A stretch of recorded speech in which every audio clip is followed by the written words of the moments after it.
Hey there, ever feel like you're navigating a completely different world when it comes to faith? Like those old playbooks on how to reach people, they just don't work anymore. Yeah. Well, we're diving into some serious wisdom today from Tim Keller on reaching people in what's often called a post-Christian culture. Hmm. And get this, he's bringing 30 years of New York City experience to the table. Yeah, it's amazing how relevant his insights still are. Hmm. And it's fascinating how they resonate even beyond the world of pastors and evangelists. Hmm. He's tapping into a fundamental shift in how we view meaning, purpose, morality. It's Yeah, like he's giving us a decoder ring for the cultural air we breathe today. absolutely. And he doesn't shy away from how much the ground has shifted. Keller draws a stark contrast between the cultural climate when he started ministry in 1989 and today. Right. So he's really highlighting this huge decline in what he calls inherited religion, where people just kind of adopted their family's beliefs, Right. and the rise of chosen religion. And it's like, it's no longer a given that someone will just embrace the faith they were raised in. People are piecing together their own belief systems from a million different sources these days. It's true. So instead of a world where Christian assumptions were the norm, devout Christians are finding themselves more culturally isolated. It's like suddenly standing out more, which is both daunting and exciting, wouldn't you say? Yeah, definitely. I think he's right on about that.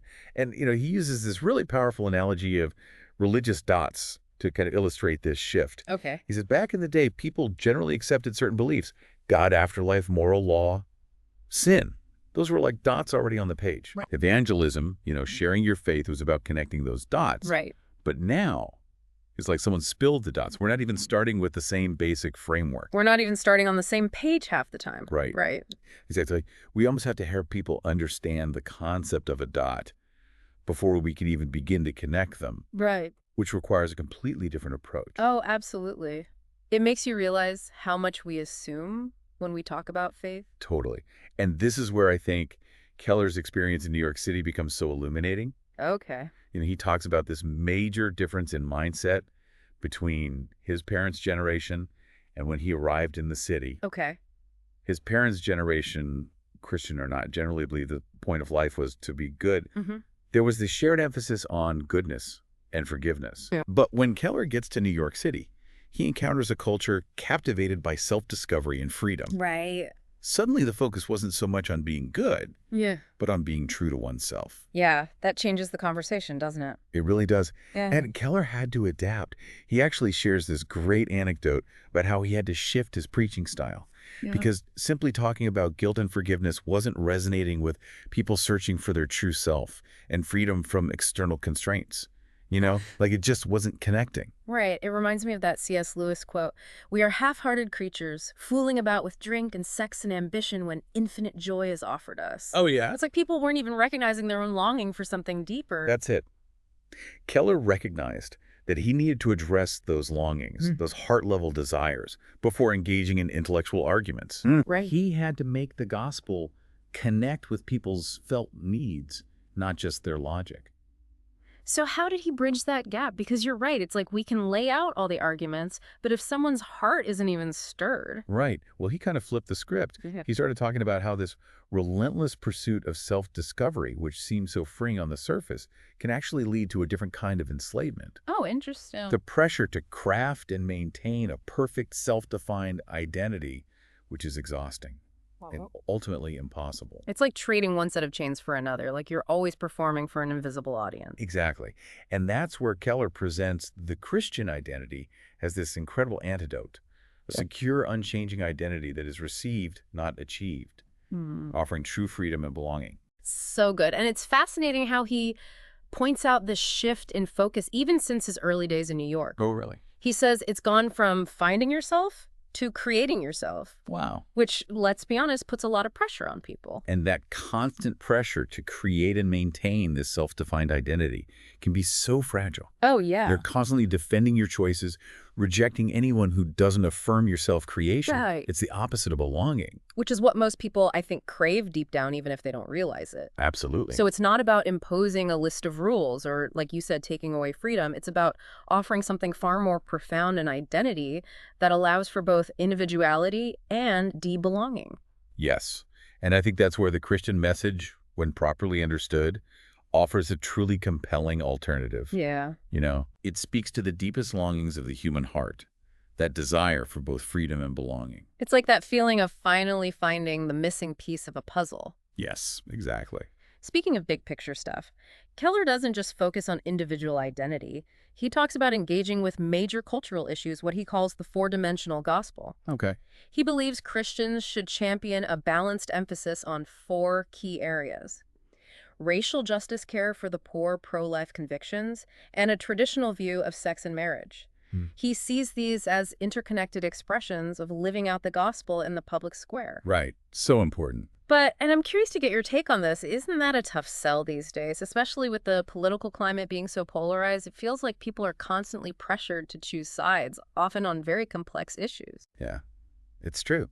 It's almost like we're expected to choose a lane and stay in it. Right. Which can make nuanced conversations about these topics feel almost impossible. Yes, exactly. Yeah. So how does Keller suggest we navigate these seemingly impossible waters, especially when it comes to actually communicating about these issues? Yeah. Because it's one thing to say, okay, we need to care about all these things, but how do we talk about them in a way that doesn't just shut people down? Yeah. That's the million-dollar question, isn't it? Yeah. He uses this phrase, I think it's really helpful. He talks about context is king. Okay. It's about adapting our communication to the listener's context without compromising the core message. So it's not about watering down the truth, Yeah. but finding a language that resonates with people's actual experiences and struggles. Exactly. Yeah. Especially when those experiences are vastly different from our own. Keller isn't advocating for changing what we believe, Right. but rather for thoughtfully considering how we communicate what we believe, Yeah. especially on sensitive topics. Yeah. Like he even uses the example of preaching on potentially controversial issues like abortion or sexuality. Yeah. He's saying it's not about shying away from them, Right. but approaching them with wisdom and discernment. Which makes a lot of sense when you consider that people are coming to these conversations with wildly different backgrounds, Right. assumptions, experiences, It's about recognizing that we're not always starting on the same page. Exactly. Yeah. And sometimes simply acknowledging that reality can be a bridge in itself. Totally. It shows that we're not just interested in winning an argument, Right. but in actually understanding where the other person is coming from. Exactly. It's about building trust. Yeah. Which is crucial in any meaningful conversation, but especially about something as personal as faith. 100%. Speaking of context, Keller seems to have a real heart for cities.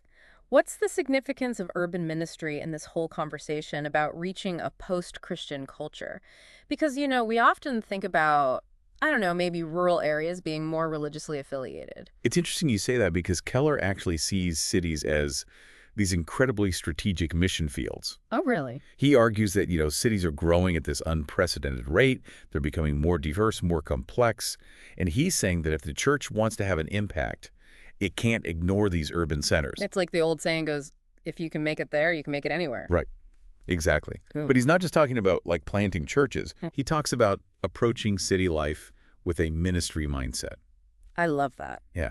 It's not about being a consumer in the city, Right. but a minister. It's about seeing every interaction, every encounter as an opportunity to engage the city and its people with love and concern. Okay. To demonstrate the gospel in tangible ways. So it's less about imposing a message and more about embodying it. Yes. Becoming salt and light in those specific communities. 100%. What are some practical ways he suggests we do that? Well, he talks about things like serving the poor, Okay. advocating for justice, building bridges across cultural divides, just being a good neighbor in the truest sense of the word. Right. It's about demonstrating the love of Christ in practical, tangible ways that meet the felt needs of the people around us. It's like putting feet on our faith, showing rather than just telling. And I love how he challenges listeners to consider extending their time in the city. If they plan to be there for 2 years, make it 4 and so on. It's about really digging in and making it your home. Yes.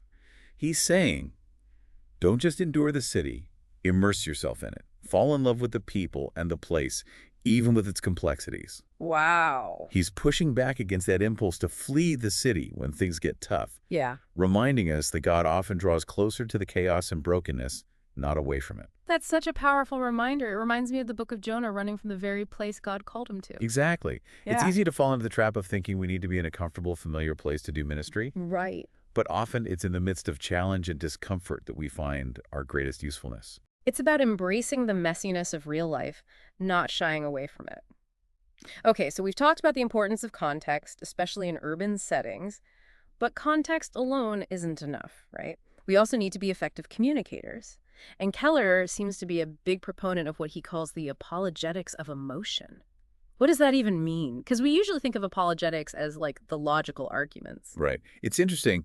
This is where I think Keller's approach to sharing faith gets really fascinating. Okay. He argues that effective communication, especially in a post-Christian world, often starts by addressing the emotional needs and desires of our audience before diving into intellectual arguments. So it's not about avoiding the intellectual side of faith, Right. but recognizing that people need to be emotionally engaged before they're open to considering the rational arguments. It's about recognizing that we're not just brains on sticks. Precisely. He's not suggesting we manipulate anyone's emotions, Right. but rather that we approach these conversations with empathy and understanding, Okay. recognizing that human beings are complex creatures who long for meaning, purpose, connection. We're wired for story. Exactly. And Keller emphasizes the importance of making Christianity emotionally sensible. He's reminding us that the gospel isn't just this set of doctrines. Right. It's a story, a love story, a redemption story, a story that speaks to those deep longings of the human heart. It reminds me of how he unpacks C.S. Lewis's famous argument from Desire. Oh, yeah. Lewis points to that universal human experience of longing for something more, the sense of fulfillment that nothing in this world seems to satisfy. Yes. It's like we were made for another world entirely. Right. It's like having this homing device built into our souls. But instead of pointing us to like a physical location, Right. it's pointing us to our Creator. It's true. We catch glimpses of that other world in beauty and love in moments of transcendence. Yes. But nothing in this world can fully satisfy that longing. Right. And that's where the gospel comes in, offering a love and a hope that transcends the limitations of this world. It's about pointing people to the one who can truly satisfy their deepest longings. Exactly. And I love how Keller isn't afraid to engage with people's emotions, their doubts, their longings, Yeah. because he knows that's often where the most authentic conversations begin. It's in that space of vulnerability and honesty that we connect on a deeper level. 100%. It reminds me of that Brené Brown quote about vulnerability being the birthplace of connection. Okay, Wow. we've talked a lot about reaching a post-Christian culture, but what about the church itself? Keller has some interesting observations about the megachurch movement, both its strengths and potential weaknesses. Yeah, it's interesting because Keller himself planted a megachurch in New York City. That's right, he did. He's not against them by any means. Right. He sees the value these larger churches can have, especially in terms of resources and outreach. Sure. But he's also keenly aware of the potential downsides. Such as? Well, he talks about the challenges of discipleship and community in a megachurch context. Okay. You know, when a church gets too big, it can be difficult for pastors to know everyone personally. Right. And for individuals to find that sense of belonging and deep connection. It's easy to get lost in the crowd. Totally. Yeah. And I've definitely felt that.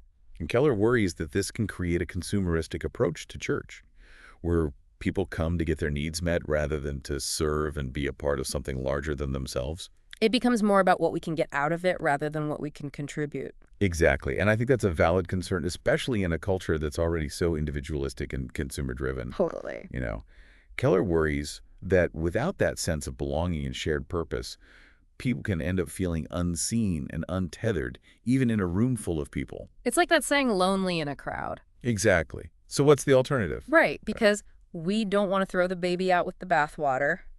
You know, mega churches are doing good things too. Yeah. What's the sweet spot here? Well, Keller seems to be gravitating towards the idea of smaller, more relationally connected churches. Well- He sees these smaller communities as kind of ideal for fostering deep discipleship and authentic belonging, that sense of being truly known and loved. He actually mentions a specific size range in the interview, doesn't he? He does. He says 100 to 800 people, Okay. which he sees as kind of optimal for creating that sense of community where people can really know and be known. So it sounds like he's not saying there's a one-size-fits-all, Right. but that there are some inherent limitations that come with larger sizes. Exactly. He's not saying every church needs to fit into that mold. Right. But he sees it as a healthy counterbalance to the megachurch model. It's about finding that sweet spot where you have enough people to support meaningful ministry, but not so many that you lose the intimacy and accountability that are essential for spiritual growth, you know? It's like that difference between knowing of someone and actually knowing someone. Exactly. And I think there's a real hunger for that kind of authentic connection, that sense of belonging to something that's bigger than ourselves, yet still small enough to feel personal. Yeah, it's almost like a return to the early church model, where small groups met in homes and communities bound by shared faith and purpose. Yes. And while there are certainly challenges with that model as well, it does offer a refreshing alternative to the consumerism and anonymity that can creep into larger congregations. It's a powerful reminder that church isn't about a building or a program, but about people connecting with God and with one another. It's about being the church, not just going to church. And that brings us to something I think a lot of our listeners can relate to. Keller is incredibly accomplished, yet he's incredibly honest about his own struggles with discouragement, which I find incredibly refreshing. It's true. Yeah. His vulnerability is definitely one of the things that makes him so relatable. He doesn't shy away from the tough stuff, the doubts, the fears. It's like he's giving us permission to be human, to not have it all figured out. He actually shared a really poignant story about a particularly difficult period in his life from about 2001 to 2005, which I imagine was a particularly heavy time to be in New York City. Absolutely. Those years following the 9/11 attacks were incredibly challenging for Keller and for the city as a whole. He talks about the collective trauma and grief everyone experienced, the sense of fear and uncertainty that hung in the air. And then on a personal level, he was also dealing with his own battle with cancer and his wife's health issues. It sounds incredibly overwhelming, like one thing after another. It was a perfect storm of difficult circumstances. And Keller is honest about how alone he felt during that season. He even considered leaving ministry altogether. Can you imagine? Wow, to be facing so much, both personally and within his congregation, it makes you realize that even the people we put on pedestals struggle. Exactly. And I think that's why his story is so powerful. He doesn't try to sugarcoat it or pretend that he had it all together. He talks about how he wrestled with doubt, with fear, with the temptation to simply give up. So how did he get through it? What kept him going during that incredibly difficult season? He talks about the importance of prayer, even when it felt like God wasn't listening. And he emphasizes the importance of community, of allowing others to come alongside us in those dark places, though he admits he didn't do enough of either during that time. It's often when we feel like we need to hide our struggles the most that we actually need connection the most. It's counterintuitive, isn't it? Absolutely. And I think Keller's story is a powerful reminder that we weren't created to go through life alone, especially not the hard parts. It makes you realize that even those of us who feel called to serve, to lead, to be strong for others, we're still human. We still need help sometimes. Yes. Yeah. And there's no shame in that. In fact, it's in those moments of brokenness when we're stripped bare and have nothing left to rely on but God and the support of others that our faith often becomes most real, most authentic. It's in the messy middle, not the polished highlight reel, that we truly encounter God's grace. Well, we've covered a lot of ground in this deep dive, from the changing landscape of belief to the power of emotional resonance, the complexities of urban ministry, and the necessity of vulnerability. It's been quite a journey. It really has. And I think Keller's insights offer so much wisdom for navigating the complexities of faith in a post-Christian world. He's not just offering a diagnosis of the problem, he's pointing us towards a new way forward, one that's both deeply rooted in the unchanging truth of the gospel and remarkably relevant to the questions and challenges of our time. He's challenging us to reimagine what it means to share our faith, to engage with our culture, and even to think about the church itself. So to wrap things up, what are some key takeaways from this deep dive? What can our listeners do, starting today, to put these ideas into practice in their own lives and communities? Well, first remember to identify the longing. What are people searching for beneath the surface? Connect those deep human longings for identity, belonging, purpose, justice to the hope offered by the gospel. It's about moving beyond assumptions and meeting people where they are. Exactly. Second, remember, emotional resonance first. Help people see that Christianity makes sense, not just intellectually, but emotionally. Yeah. Craft your message in a way that resonates with their lived experiences, their hopes, their fears. It's about speaking their language, even if we don't always share the same vocabulary. Right. Third, embrace complexity. Don't shy away from difficult conversations or try to offer simplistic solutions to complex issues. Approach those conversations with humility, empathy, and a willingness to learn. And finally, focus on the why. clearly articulate what makes the Christian faith so relevant and compelling, especially in a world that seems to be moving further and further away from traditional religion. We have to be able to articulate not just what we believe, but why it matters. Why it makes a difference in a world that's often hurting and searching for answers. It's like sharing a good meal with a friend. We don't just hand them a plate of food and say, here, eat this. We set the table, we create an inviting atmosphere, and we share the meal together. That's such a great analogy. It's about invitation, not imposition. It's about creating space for genuine connection, for authentic conversation, for questions and doubts to surface without judgment. And that brings us to my final thought for our listeners. What if, instead of starting with a prepared script or a set of arguments, we began by genuinely listening? What if we approached every conversation as an opportunity to understand, to empathize, and to love others well, even in our disagreements? That's such a powerful challenge, and I think it's the perfect note to end on. Because at the end of the day, people don't need to be lectured. They need to be loved. And sometimes the most loving thing we can do is simply listen. Thanks for joining us for this deep dive. We'll catch you next time.